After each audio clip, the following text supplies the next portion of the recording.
بسم اللہ الرحمن الرحیم۔ السلام علیکم ورحمۃ اللہ وبرکاتہ۔ حضرت حسنہ رضی اللہ تعالی عنہا کا قبول اسلام۔ حضرت حسنہ جلیل القدر صحابی حضرت شرجیل بن حسنہ کی والدہ تھیں اور خود بھی عظیم المرتبت صحابیات میں شمار ہوتی ہیں۔ زمانہ جاہلیت میں ان کا نکاح عبداللہ بن عمرو کندی سے ہوا۔ ان کے سلب سے حضرت شرجیل پیدا ہوئے۔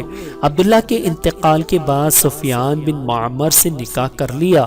حضرت سفیان بن معمر کے سلب سے حضرت حسنہ کے دو بیٹے جابر اور جنادہ پیدا ہوئے۔ ان سب کو اللہ تعالیٰ نے نہایت صالح فطرت سے نوازا تھا۔ حضور نے بعثت کے بعد دعوت حق کا آغاز فرمایا تو حضرت سفیان بن معمر، حضرت حسنہ، حضرت شرجیل، حضرت جابر اور حضرت جنادہ سب نے بغیر کسی تعامل کے حضور کی دعوت پر لبیک کہا۔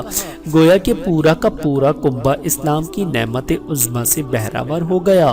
اس شرف میں بہت کم خاندان ان کے شریک ہیں۔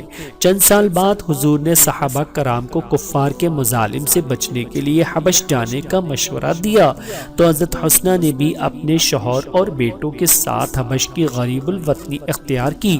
اس طرح پورے گھرانے نے اللہ کی راہ میں اپنا گھر بار چھوڑ دیا۔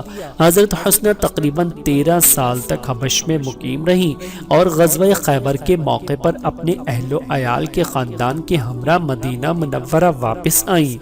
حضرت حسنہ رضی اللہ تعالی عنہا پر اللہ رب العزت کی کروڑوں رحمتیں نازل ہوں۔ آمین ثم آمین۔